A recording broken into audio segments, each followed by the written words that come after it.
आज हम चर्चा करेंगे मेजर्स ऑफ सेंट्रल टेंडेंसी।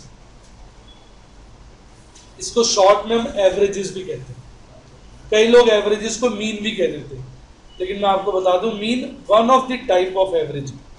तो सही वर्ड एवरेजेस है और मीन उसकी एक प्रकार है। तो इसको हम बोलते हैं measure of central tendency. Measure of central tendency का मतलब क्या होता है? मतलब वो वैल्यू जो सेंटर में है, जिसके प्रति सभी वैल्यू टेंड कर रही है। जैसे एग्जांपल के लिए एक आदमी, मैं हर बात का मतलब समझा रहा हूं, एक बार 50 रन बनाता है एक मैच में, एक मैच में 40 रन बनाता है, एक मैच में 10 रन बनाता है, एक मैच में 20 रन बनाता है। तो अगर हम इसका अरिथमेटिक मीन निकालें तो वो हो जाएगा 50 जमा 40 जमा 20 जमा 10/4। कितना हो रहा है? 30।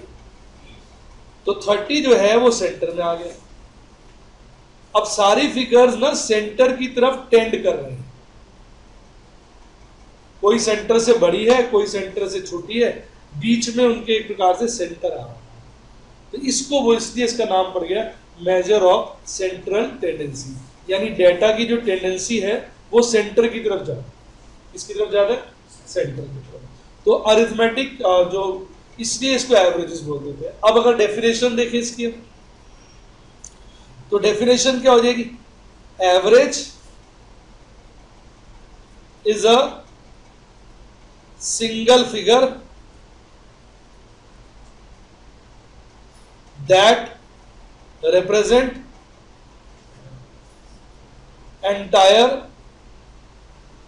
set of data। जैसा कि अभी हमने एग्जांपल लिया था, उस बंदे ने डिफरेंट मैच में डिफरेंट रन बनाए थे, पर उसकी एवरेज क्या थी? 30। तो हम कोई बोलेगा भी इसके रन रेट क्या है, हम बोल देंगे एवरेज 30। अब सचिन ने तो इतने सारे मैचेस खेले, अब कोई पूछे सचिन कितने रन बनाता है, बस हम शुरू हो जाए, पहले मैच में इतने बनाए थे, दूसरे में इतने बनाए थे, तीसरे में इतने बनाए थे, चौथे में, पांचवें में, सब पता चलेगा कि शाम तक हम उसको बताते रहे और सुनने वाला कंफ्यूज हो गया। उसकी जगह हम क्या कहते हैं भाई एवरेज, मुझे मालूम नहीं है सचिन जी की, मोटा मोटा कह रहा हूँ, एवरेज बोल देते हैं भाई। एवरेज जो है उनकी 65 रन है, मान लीजिए।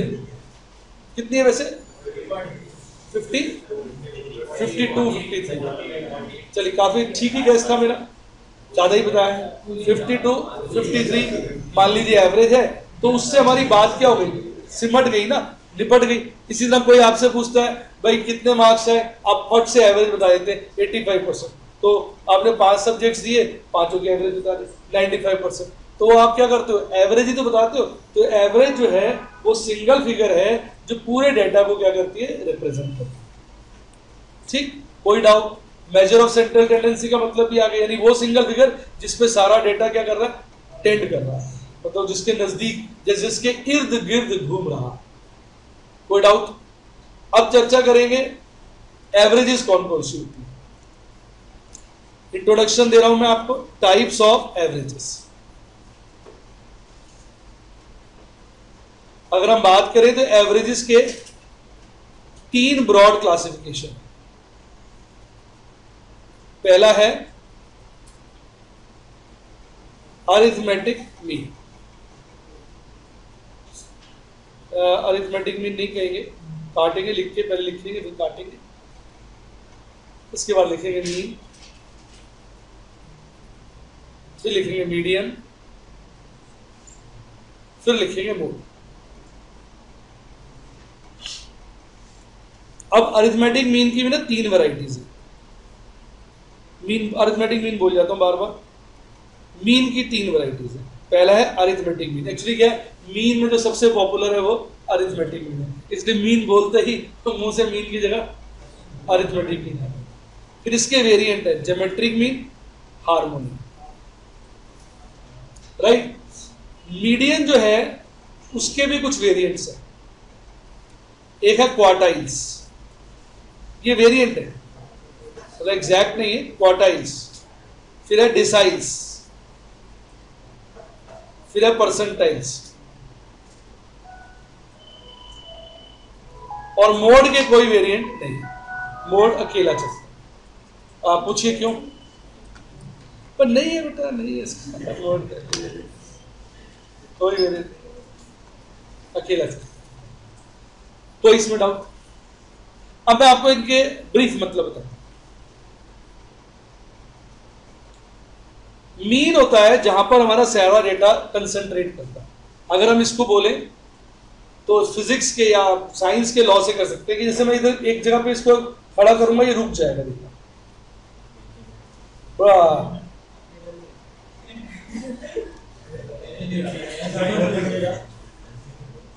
अब से बेटा दिखेगा, दिखेगा, देखो तुम तुड़वाओगे यार, ये देखो दिख गया। तो वो जगह जहां पर इसका सारा वेट कंसंट्रेट कर रहा है, तो वो arithmetic mean. Arithmetic mean basically क्या होता है, उसका सारा वेट वही कंसंट्रेट करता है। यानी ये मान के चलो कि जो एक्चुअल डाटा है ना, उसकी डेविएशन निकालोगे ना अरिथमेटिक मीन से, तो वो जीरो होगी, उसका टोटल डेविएशन का क्या होगा, जीरो होगा। जैसे दो नंबर ले लो, 4 और 10, जो 4 और 10 का अरिथमेटिक मीन क्या होगा, 4 जमा 10 डिवाइड बाय 2 7। अब देखो 4 7 से कितना छोटा है, 3, और 10 7 से कितना बड़ा है, 3। एक 3 छोटा है, एक 3 बड़ा है, जोड़ दो तो कट गया आपस में, एक छोटा एक बड़ा, कट गया। तो ये है अरिथमेटिक मीन। इतनी बढ़िया डेफिनेशन दी आपको। Arithmetic mean is that mean for which deviations, sum of deviations for arithmetic, for sum of deviations from arithmetic mean of entire data is 0। समझे? यानी कि जो डेविएशंस हैं अरिथमेटिक मीन से निकालोगे और उसका जोड़ करोगे, वो क्या होगा, 0 होगा। ये चीज किसके लिए ट्रू है, अरिथमेटिक। तो मीन की जो सबसे पॉपुलर फिगर है वो है अरिथमेटिक मीन। जो आप बताते हो ना, एवरेज में पूछता कितने मार्क्स आए 12th में, आपने कहा 95%, आप अरिथमेटिक मीन ही बताते।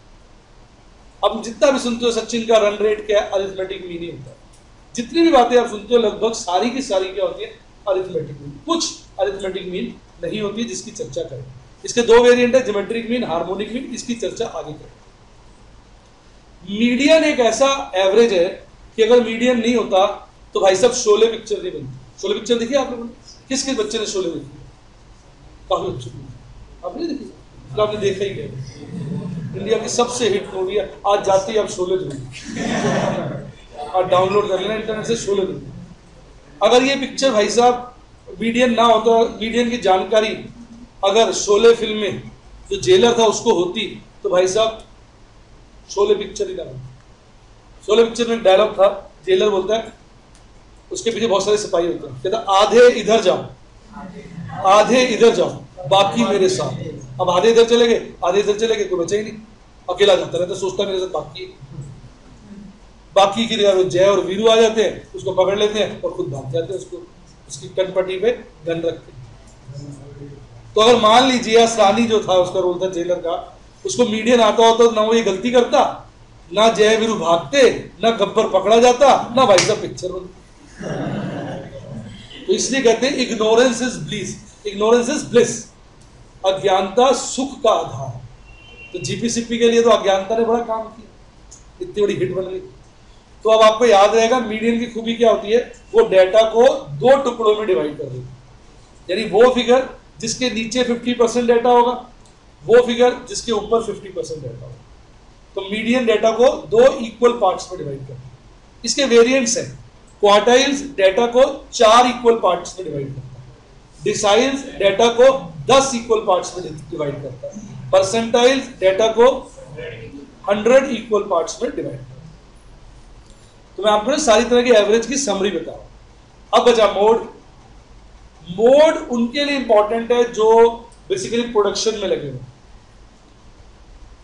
जैसे आप जाएंगे ना जूते के शोरूम में, तो आप देखेंगे मैक्सिमम नंबर ऑफ डिजाइन्स आपको 8 और 9 नंबर के साइज में मिलेंगे। सबसे ज्यादा 8 और 9 नंबर। बच्चा देखो यहाँ बैठा हुआ मनीष एकदम बोल रहा हाँ हाँ हाँ, क्यों बताइए? देखा बच्चा इतना समझदार है, कहते ज्यादातर बंदे 8 और 9 नंबर का जूता पहनते हैं। बिल्कुल सही बात। मोड ये है, मोड वो होता है जिसकी फ्रीक्वेंसी सबसे ज्यादा है, जिसकी फ्रीक्वेंसी सबसे ज्यादा। मान लीजिए आप में से एक बच्चा बहुत शरारती है, वो सबसे ज्यादा टीचर से चाटे खाता है, क्लास सबसे ज्यादा चांटे उसके लगे। जैसे ही वो क्लास में एंटर करेगा बच्चे क्या बोलेंगे, मोड आ गया, मोड आ गया। मतलब मोड वो है जिसकी फ्रीक्वेंसी, जिसकी अपीयरेंस, जिसकी हैपनिंग सबसे ज्यादा बार। तो 8 और 9 नंबर के जूते ज्यादा लोग पहनते हैं क्योंकि ज्यादा मेजोरिटी के लोगों का साइज वो होता है। इसलिए कंपनीज को पता है सबसे ज्यादा सेल इसमें होगी, इसलिए वो सबसे ज्यादा डिजाइन इन्हीं साइज के जूतों में निकाले। और इसलिए आप सेल में कभी जाएंगे ना तो आप देखेंगे कि अगर थोड़ा लेट हो गए सेल में जाने में तो आपको 8 और 9 नंबर साइज के नहीं मिलेंगे। जो जाओगे 12 नंबर का वैसा, 14 नंबर के पड़े, 4 नंबर के पड़े, छोटे और बड़े। 2 तरह के जूते आपको मिलेंगे जो ऑड साइज जिसको क्योंकि उनकी फ्रीक्वेंसी क्या होती है कम, उनकी हैपनिंग क्या होती है कम। तो ये बताइए आपको मजा आया एवरेज इसका मतलब समझ के? मीन पूरे डेटा को रिप्रेजेंट करता है, सबसे पॉपुलर मीन है, जो मार्क्स वार्क्स बताते हैं वो सब जगह मीन लगता है। मीडियन डेटा को 2 इक्वल हाफ्स में डिवाइड करता है और उसके वेरिएंट्स हैं। ये ग्रुपिंग के लिए अच्छा है, किसके लिए? ग्रुपिंग के लिए। और मोड जो होता है वो फैशन डिजाइनिंग वगैरह जहाँ प्रोडक्शन होती है ताकि हमें पता चल सके कि कौन सी ऐसी फिगर है या वैल्यू है जिस पर ज्यादा हैपनिंग होती है। जैसे जूते बनाने वाले हैं वो उस साइज में सबसे ज्यादा डिजाइन निकालना पसंद करेंगे जिसमें डिमांड ज्यादा होती है, यानी जो ज्यादा पहने जाते। बताइए क्लियर हुआ कि नहीं? तो ब्रीफ में आप फटाफट लिख लीजिए जो जो बातें मैंने बताई आपको याद रहेंगी। इन्हीं बातों पे कोई ना कोई क्वेश्चन आ जाएगा।